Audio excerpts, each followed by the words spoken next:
Madam ಹೌದು, ಅದೇ ವಿಚಾರಕ್ಕೆ ಬರ್ತೀನಿ. ಆ ಟೈಮಲ್ಲಿ ನೀವು ರಿಪ್ಪನ್ಪೇಟೆಯಲ್ಲಿ ಕೆಲಸ ಮಾಡ್ತಿದ್ದೀರಿ, ಅಂದ್ರೆ ಅವ್ರ ಕೇರ್ ಟೇಕರ್ ಆಗಿದ್ರಿ, ಅಂದ್ರೆ ನಿಮ್ಮ ಮಗಳು MBBS ಅಂದ್ರೆ ಕಾಣೆ ಆಗೋ ಸಂದರ್ಭ ನೀವು ರಿಪ್ಪನ್ಪೇಟೆಯಲ್ಲಿ ಇದ್ರಿ, ಹೌದಲ್ವಾ ಮೇಡಮ್? ಕಾಣೆಯಾಗುವ ಸಂದರ್ಭದಲ್ಲಿ ನಾನು ಕೋಲ್ಕತ್ತಾದಲ್ಲಿ ಅವನನ್ನು ಕೋಲ್ಕತ್ತಾಕ್ಕೆ ಹೋಗಿದ್ದೆ. ನಾನು ಕೆಲಸದಲ್ಲಿ ಇದ್ದೆ ಅಂತ ಹೇಳಲ್ಲ, ಆ ಶೆಟ್ಟು ಮನೆಯಲ್ಲಿ ಕೆಲಸ ಮಾಡ್ಕೊಂಡಿದ್ದೆ. ದುಡ್ಡು ಕೊಡ್ತಿರ್ಲಿಲ್ವಾ ಮೇಡಮ್ ನಿಮ್ಗೆ? ಅಲ್ಲಿ ದುಡ್ಡು ಬರ್ತಿತ್ತಲ್ವಾ? ಅಲ್ಲಿ ದುಡ್ಡು ಅಂತ ಹೇಳಿದ್ರೆ ದುಡ್ಡು ಈ ಇದಕ್ಕೆ ನಾನು ನನ್ನ ಸಂಬಳದಲ್ಲಿ ನಾನು ಕ್ಲಿಯರ್ ಮಾಡ್ಕೊಳ್ಬೇಕಲ್ವಾ ಮೇಡಮ್? ಈಗ ಪ್ರಶ್ನೆ ಇರೋದು ಇದೆಲ್ಲ, ಈಗ ಅನನ್ಯ ಭಟ್ಟದು ಒಂದು ಫೋಟೋ ನೀವು ತೋರಿಸಿದ್ರಿ ಮೊನ್ನೆ, ಅದು ವಾಸಂತಿ ಅಂತ ಈಗ ಆರೋಪ. ಈಗ ಆ ವಸಂತಿ ನಿಮ್ಗೆ ಹೇಗೆ ಪರಿಚಯ ಮೇಡಮ್? ನನಗೆ ವಾಸಂತಿ ಅನ್ನೋರು ಯಾರು ಪರಿಚಯ ಇಲ್ಲ. ಅಲ್ಲ, ನೀವು ರಂಗಪ್ರಸಾದ್ ಅವರ ಪ್ರಸಾದ್ ಬಂದಿರೋದು ನನ್ನ ಮನೆಗೆ.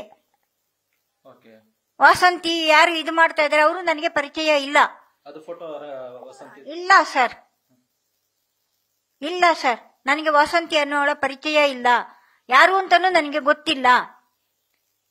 ಅವಳು ಸತ್ತು ಹೋಗಿದ್ದಾಳೆ. ಯಾವಾಗ ಅವರು ನನ್ನ ಮನೆ ಬಾಗಿಲಿಗೆ ಬಂದವಾಗ ಪೊಲೀಸ್ನವರು ಹುಡುಕ್ತಾ ಇದ್ದಾರೆ. ಸುಜಾತ ಒಂಚೂರು ಮನೆ ಕೀ ಕೊಡು ಅಂದ್ರು. ನಾನು ಕಂಬಿಪುರದಲ್ಲಿ ಮನೆಯಲ್ಲಿದ್ದೆ, ಒಂದ್ ಕಡೆ ನೈಟ್ ಡ್ಯೂಟಿ ಕೆಲಸ ಮಾಡಿಕೊಂಡು ಸೆಕ್ಯೂರಿಟಿ ಗಾರ್ಡ್ ಆಗಿ. ನಾನು ಅವರ ಮನೆ ಬಾಗಿಲಿಗೆ ಹೋಗ್ಲಿಲ್ಲ, ಅವರು ನನ್ನ ಮನೆ ಬಾಗಿಲಿಗೆ ಬಂದಿರೋದು. ಅವಾಗ 2004ರಲ್ಲಿ ಅವರದ್ದು ಪರಿಚಯ ಆಗಿತ್ತು. ಒಂದು ಔಷಧಿ ತಗೊಳಕ್ಕೆ, ಕ್ಯಾನ್ಸರ್ಗೆ ಔಷಧಿ ಕೊಡ್ತಾರೆ ಅಂತ. ಆ ಜಾಗದಲ್ಲಿ ನಾನು ಒಬ್ರಿಗೆ ಕ್ಯಾನ್ಸರ್ಗೆ ಔಷಧಿ ತಗೊಂಡು ಬರುವಾಗ ಅವ್ರು ನನಗೆ ಪರಿಚಯ ಆಗಿದ್ದು ಈ ರಂಗಪ್ರಸಾದ್. ಇದು ಸ್ಪಷ್ಟನೆ. ಮೇಡಮ್, ಈಗ ಒಂದು ಕಡೆ ನೀವು ನಿಮ್ಮ ಮಗಳಿಗೋಸ್ಕರ ಅನನ್ಯ ಭಟ್ ಇದ್ದಾರೆ, ಅವ್ರಿಗೋಸ್ಕರ ಹುಡುಕಾಟ ಮಾಡ್ತಾ ಇದ್ದೀರಿ. ಇಲ್ಲಿ ನೋಡಿದ್ರೆ ನೀವು ಫೋಟೋ ಕೊಟ್ಟಿರೋದು ವಸಂತಿದ್ದು ಅಲ್ಲ ಅಂತ ಹೇಳ್ತಿದ್ದಾರೆ. ಏನಂತೀರಿ ಮೇಡಮ್ ಈ ಕ್ಷಣ? ಅದು ವಸಂತಿದ್ದಲ್ವೇ ಅಲ್ಲ, ನನ್ನ ಮಗಳೇ. ಅವ್ರು ಯಾವ್ದನ್ನ ಒಂದೇ ತರ 7 ಜನ ಇರ್ತಾರೆ, ಹಾಗಂತ ನಾನು ಎಲ್ಲೂ ಇದು ಮಾಡಕ್ಕಾಗಲ್ಲ. ನಿಮ್ ತರ ಬೇರೆಯವ್ರು ಇರಬಾರ್ದು ಅಂತ ಏನಿಲ್ಲ ಅಲ್ವಾ? ಇರ್ತಾರೆ. ಒಂದು ಜನ್ಮ ಅಂದ್ಮೇಲೆ 7 ಜನ್ಮ ಕೊಟ್ಟಿರ್ತಾರಂತೆ, 7 ತರ ಒಂದೇ ರೀತಿದು ಜನ್ಮ. ಅದು ಆವಾಗಿದ್ದು ಫೋಟೋ. ವಾಸಂತಿದು ನನಗೆ ಯಾರು ಸರ್? ನಂಗೆ ವಸಂತಿ ನಂಗೆ ಗುರ್ತಾ ಇಲ್ಲ, ನನಗೆ ಪರಿಚಯ ಇಲ್ಲ. ಅವ್ರು ಯಾರು ಅಂತಾನು ನನಗೆ ಗೊತ್ತಿಲ್ಲ. ಅವ್ರು ತೀರಿ ಹೋಗಿರೋದು 2007ರಲ್ಲಿ ಅಂತ ಹೇಳಿ ನನ್ನ ಮನೆ ಬಾಗಿಲಿಗೆ ಬಂದಿದ್ದಾರೆ ಅವ್ರ ತಂದೆ. ಅವ್ರ ತಂದೆ ನನ್ನ ಮನೆ ಬಾಗಿಲಿಗೆ ಬಂದ್ರು, ಪೊಲೀಸ್ನವ್ರು ಹುಡುಕ್ತಾ ಇದ್ದಾರೆ ಅಂತ. ನಾನು ಬಾಗಿಲು ಓಪನ್ ಇಡಬೇಕಾ ಅಥವಾ ಏನ್ ಮಾಡ್ಬೇಕು ಹೇಳಿ? ನಾನು ಬಾಗಿಲು ಓಪನ್ ಇಡ್ಬೇಕಾ, ಏನ್ ಮಾಡ್ಬೇಕು? ಒಬ್ನಿಗೆ ಸಹಾಯ ಮಾಡೋದು ತಪ್ಪೇನಲ್ಲ ಅಲ್ವಾ? ಅದನ್ನ ನಾನು ಮಾಡಿದ್ದೀನಿ. ಅಲ್ಲಿಂದ ಇಲ್ಲಿ ತನಕನು ನಾನು ಹೊರಗಡೆ ಕೆಲಸ ಮಾಡ್ಕೊಂಡಿದ್ದೆ. ಅವ್ರು ಏನೇನೋ ಕಷ್ಟಗಳನ್ನ ಇದು ಮಾಡ್ತಾ ಇದ್ರು. ನಾನು ಕಂಬಿಪುರದಲ್ಲೇ ಇದ್ದೆ ಸ್ವಲ್ಪ ದಿನ. ಆಮೇಲೆ ಅವರು ಮನೆಯನ್ನ ಮಗಂದು ಕೇಸು ಎಲ್ಲ ಬೇಲಾಯ್ತು. ಬೇಲಾದ ಮೇಲೆ ಅದೇನ್ ಮಾಡ್ಬೇಕು, ಅವನು ಮಗನು ನನ್ನ ಮನೆಯಲ್ಲೇ ಬಂದಿದ್ರು. ಅವರನ್ನ ನೋಡಿದ್ರೆ ನೋಡ್ಕೊಳಕ್ ಆಗ್ತಿರ್ಲಿಲ್ಲ, ಆ ರೀತಿ ವ್ಯವಸ್ಥೆಯಲ್ಲಿದ್ರು ಅವ್ರ ಮಗನು. ಅಷ್ಟು ಇದ್ರಲ್ಲಿ ಹಿನಾಯದಲ್ಲಿದ್ರು. ಆ ಮಗನನ್ನ ಒಂದು ದಾರಿಗೆ, ಒಂದು ಒಳ್ಳೆ ರೂಪಕ್ಕೆ ಇದು ಮಾಡಿದ್ದೀನಿ. ಅಡಿಗೆ ಮಾಡಿ ಹಾಕೊಂಡು ಅವರನ್ನ ನೋಡ್ಕೊಂಡು ತಂದೆ ಮಗನನ್ನ ನೋಡ್ಕೊಂಡಿದ್ದೆ ನಾನು. ಅಲ್ಲಿಂದ ಮನೆಗಳು ಎಲ್ಲೆಲ್ಲಿ ಮನೆಗಳು ಶಿಫ್ಟ್ ಮಾಡ್ಕೊಳ್ತಾ ಇದ್ರು. ಅಲ್ಲಿಂದ ನಾವು ಕೆಂಗೇರಿ ಉಪನಗರಕ್ಕೆ ಲಾಸ್ಟ್ಗೆ ಬಂದ್ವಿ. ಕೆಂಗೇರಿ ಉಪನಗರದಲ್ಲಿ ಕೊನೆಗೆ ಯಾವುದೋ ಒಂದು ಕೋಟ್ಯಾಂತರ ರೂಪಾಯಿದು 10 ಕೋಟಿ ಬರುತ್ತೆ ಅನ್ನೋ ಒಂದು ಆಸೆಯಿಂದ ಅವರು ಮನೆಯನ್ನ ಮಾರಾಟ ಮಾಡಿಬಿಟ್ರು. ಅದ್ಯಾವುದೋ ಅಬ್ದುಲ್ ವಹಾಬ್ ಅಂತೆ, ಅವನಿಗೋ ನಾರ್ತ್ ಈ ಕಡೆ ಇದ್ರವನು, ಫಾರಿನ್ ಕಂಟ್ರಿಯಲ್ಲಿ ಇದ್ರವನು, ಅವನಿಗೆ ದುಡ್ಡುಗಳನ್ನ ಕಳಿಸ್ಕೊಂಡು, ಅದಕ್ಕೂ ದಾಖಲಾತಿ ಇದೆ ನನ್ನ ಹತ್ರ. ತೋರಿಸಬಹುದು ಮೇಡಮ್? ಸುಳ್ಳು ಹೇಳಕ್ಕೆ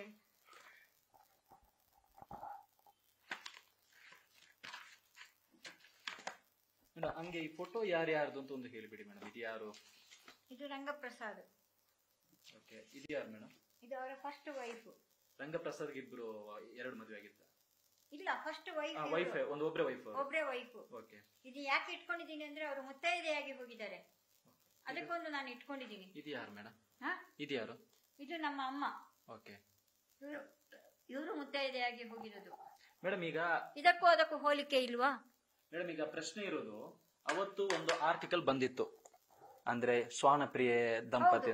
ಆ ಕ್ಷಣದಲ್ಲಿ ನಿಮ್ಗೆ ಆ ಆರ್ಟಿಕಲ್ ನೋಡಿದಾಗ ಏನ್ ಅನ್ನಿಸ್ತು ಮೇಡಮ್? ನಂಗೆ ಆ ಆರ್ಟಿಕಲ್ ನೋಡಿದವಾಗ ಹೌದು ಖುಷಿ ಆಯ್ತು. ನಾನು ಶ್ವಾನಪ್ರಿಯನೇ ನೋಡಿ, ಅಲ್ಲೇ ಇದೆ ಇವಾಗ್ಲು. ಮೇಡಮ್ ಓಕೆ, ಅದರಲ್ಲಿ ಶ್ವಾನಪ್ರಿಯ ಕಂಟೆಂಟ್ ಜೊತೆಗೆ ದಂಪತಿ ಅಂತಿದ್ರು. ದಂಪತಿ ಅಂತ ಹೇಳಿದ್ರೆ ಅಲ್ಲಿಯ ಲೋಕಲ್ ಜನಕ್ಕೆ ನಾವು ಏನ್ ಮಾಡ್ಬೇಕಾಗಿತ್ತು ಅಂದ್ರೆ ಬೇರೆ ಇದನ್ನ ಹೇಳ್ಕೊಳಕ್ಕೆ ಸ್ಟಾರ್ಟ್ ಮಾಡ್ತಾರೆ ಅಂತೇಳಿ ಇದೇ ಪ್ರಭಾಕರ್ ಹೇಳಿದ್ದು. ಅಲ್ಲಿ ನಾವು ದಂಪತಿ ಅಂತೆ ಕೊಡೋಣ, ಬೇರೆಯವರಿಗೆ ನಾವು ಬೆಟ್ಟು ಮಾಡಿ ತೋರಿಸ್ಕೊಡೋದು ಬೇಡ. ಅಲ್ಲಿ ಅವರಿಗೆ ಮದುವೆ ಆಗಿ ಅವ್ರ ಹೆಂಡತಿ ಬಿಟ್ಟು ಹೋಗಿದ್ದಾರೆ. ಓಕೆ, ನೀವು ಬೆಂಗಳೂರು ಬರ್ತೀರಾ, ರಂಗಪ್ರಸಾದ್ ಅವರ ಜೊತೆ ಕೇರ್ ಟೇಕರ್ ಆಗಿರ್ತೀರಾ? ಕೇರ್ ಟೇಕರ್ ಅಲ್ಲ, ಮತ್ತೆ ಮೇಡಮ್ ಕೇರ್ ಟೇಕರ್ ಅಂತ ಹೇಳಿದ್ರೆ ಕೇರ್ ಟೇಕರ್ಗೆ ನನಗೆ ಸಂಬಳ ಕೊಡಬೇಕು ಅಲ್ವಾ? ನಾನು ಕೇರ್ ಟೇಕರ್ ಆಗಿಲ್ಲ, ನಾನು ದುಡ್ದು ನನ್ನನ್ನ ನಾನು ನೋಡ್ಕೊಂಡಿದ್ದೀನಿ, ದುಡ್ದು ಅವರನ್ನ ನಾನು ನೋಡ್ಕೊಂಡಿದ್ದೀನಿ. ನಿಮ್ದು ಮತ್ತು ರಂಗಪ್ರಸಾದ್ ನಡುವೆ ಏನ್ ಆಗ್ತದೆ ಮೇಡಮ್? ಅದು ಹೆಂಗೆ? ಲಿವಿಂಗ್ ಟುಗೆದರ್ ಅಲ್ಲಿ ಇದ್ದೆ, ಲಿವಿಂಗ್ ಟುಗೆದರ್ ಅಲ್ಲಿ ಇದ್ದೆ ನಾನು 15-20 ವರ್ಷ ಅವರ ಜೊತೆಗೆ ನಾನು ಲಿವಿಂಗ್ ಟುಗೆದರ್ ಅಲ್ಲಿ ಇದ್ದೆ. ಕೇರ್ ಟೇಕರ್ ಆಗಿ ನಾನು ಎಲ್ಲೂ ನಾನು ಇದ್ದಿಲ್ಲ. ಅವ್ರು ಯಾರೋ ಕೇರ್ ಟೇಕರ್ ಅಂತ ಹೇಳಿದ್ರೆ, ಕೇರ್ ಟೇಕರ್ ಆಗಿದ್ರೆ ನಂಗೆ ಇಷ್ಟು ವರ್ಷದ್ದು ಸಂಬಳ ಕೊಡ್ಲಿ. ಯಾರು ಹೇಳಿದಾರಲ್ವಾ ಅವರು? ಯಾರು ಹೇಳಿದಾರಲ್ವಾ ಕೇರ್ ಟೇಕರ್ ಅಂತ? ಸಂಬಳ ಕೊಡ್ಲಿ.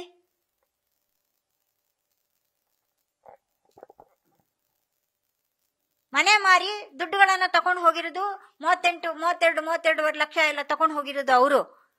ನನ್ಗೆ ಈ ಮನೆಗೂ ಸಂಬಂಧ ಇಲ್ಲ. ನನಗೆ ಮಗಳು ಮಗನು ಅಂದ್ರೆ ಶ್ರೀವತ್ಸ. ಯಾರ ದುಡ್ಡು ಮೇಡಮ್ ಅದು? ಅವರ ಮನೆ ಮಾರಿದ ದುಡ್ಡು. ಅವರಿಗೆ ಭಾಗ ಕೊಟ್ಟಿದ್ದಾರೆ. ನನ್ಗೆ ಈ ಮನೆಗೂ ಸಂಬಂಧ ಇಲ್ಲ, ನನಗೆ ಇದ್ರದ್ದು ಯಾವುದು ಇದು ಬೇಡ ಅಂತೇಳಿ ನಾನು ಒಂದು ಇದು ಮಾಡಿ ಅಫಿದಾವತ್ ಮಾಡಿ ಒಂದು ಲೆಟರ್ನು ಕೊಟ್ಟಿದ್ದೀನಿ. ಮೇಡಮ್ ಈಗ ಪ್ರಶ್ನೆ ಇರೋದು, ನೀವು ಬರೋ ಮುಂಚೆ ರಂಗಪ್ರಸಾದ್ ಅವ್ರ ಸ್ವಂತ ಮನೆಯಲ್ಲಿದ್ರು, ಆ ಒಂದು ನೀವು ಹಣಕಾಸು ನಿಮ್ಗೆ ಹಣದ ಮೇಲೆ ಹೆಚ್ಚು ವ್ಯಾಮೋಹ ಇತ್ತು, ನೀವು ಅದಕ್ಕೋಸ್ಕರ ಇಲ್ಲಿ ಬಂದಿರೋದು ಅಂತ ಒಂದು ಆರೋಪ. ನಂಗೆ ಯಾವುದೋ ಹಣದ ಮೇಲೆ ನಂಗೆ ಯಾವ ವ್ಯಾಮೋಹ ಇರ್ಲಿಲ್ಲ. ನಾನು ಮಾನವೀಯತೆ ದೃಷ್ಟಿಯಿಂದ ನಾನು ಬಂದಿದ್ದೀನಿ. ಅದು ಯಾವಾಗ? ಕೆಂಗೇರಿ ಉಪನಗರದಲ್ಲಿ ಇರುವಾಗ ಅಲ್ಲ, ಕೆಂಗೇರಿ ಉಪನಗರದಲ್ಲಿ ಲಾಸ್ಟ್ಗೆ ಬಂದಿರೋದು. ಆ ಮನೆಯನ್ನ ಮಾರಿದ್ದು ರಂಗಪ್ರಸಾದೇ. ಯಾವುದೋ ಹಣದ ವ್ಯಾಮೋಹ ಅವರಿಗಿದ್ದಿದ್ದು. ಅವ್ರು ಯಾವುದೋ ಒಂದು 10 ಕೋಟಿ ದುಡ್ಡು ಬರುತ್ತೆ, ಈ ರೀತಿ ಮಾಡಿದ್ರೆ ಈ ರೀತಿ ಹಾಕಿ ಹಾಕಿ ಹಾಕಿ ಹಾಕಿ ಅದಕ್ಕೂ ಕೊಡ್ತೀನಿ 1 ನಿಮಿಷ. ಅದಕ್ಕೂ ನನ್ನ ಹತ್ರ ಎಲ್ಲ ಇದೆ ದುಡ್ಡು, ಯಾವ ಬ್ಯಾಂಕಿಗೆ ಏನೇನು ಕಟ್ಟಿದ್ದಾರೆ ಅನ್ನುವಂಥದ್ದು ನಾನು ಇಟ್ಟುಕೊಂಡಿದ್ದೀನಿ. ಇದು ನಾಳೆ ಪ್ರಶ್ನೆ ಬರ್ತದೆ ಅನ್ನುವಂತ ಒಂದು ಇದಕ್ಕೆ ನಾನು ಅದನ್ನ ಇಟ್ಕೊಂಡಿದ್ದೀನಿ. ನಾನು ಹಣದ ವ್ಯಾಮೋಹ ಇದ್ದಿದ್ರೆ ನಾನು ಯಾಕೆ ದುಡ್ಡು ಸಾಯ್ಬೇಕು? ಯಾಕೆ ಸರ್ ನಾನು ದುಡ್ದು ಸಾಯ್ಬೇಕು? ಹಣದ ವ್ಯಾಮೋಹ ಇದ್ದಿದ್ರೆ ನನ್ನ ಬ್ಯಾಂಕ್ ಬ್ಯಾಲೆನ್ಸ್ ಎಷ್ಟಿದೆ, ಅಲ್ಲಿ ಮೊಬೈಲ್ ಇದೆ ಕೊಡಿ. ಹಣದ ವ್ಯಾಮೋಹ ಇದ್ದಿದ್ರೆ ಸುಳ್ಳುಗಳನ್ನ ಹೇಳಬೇಕಾದ್ರೂ ಒಂದು ಅರ್ಥ ಇರ್ತದೆ. ಸುಳ್ಳು ಹೇಳಬಾರ್ದು. ನನಗೆ ಹಣದ ವ್ಯಾಮೋಹ, ನನ್ನ ಬ್ಯಾಂಕ್ ಬ್ಯಾಲೆನ್ಸ್ ಎಷ್ಟಿದೆ ಅಂತ ನೋಡ್ಲಿ. ತಕೊಂಡು ಹೋಗಿರುವವರು ಅವರು. ನ್ಯೂಸ್ ಫಸ್ಟ್, ನಿರ್ಭೀತಿಯಿಂದ ನಿಮ್ಮ ಪರವಾಗಿ.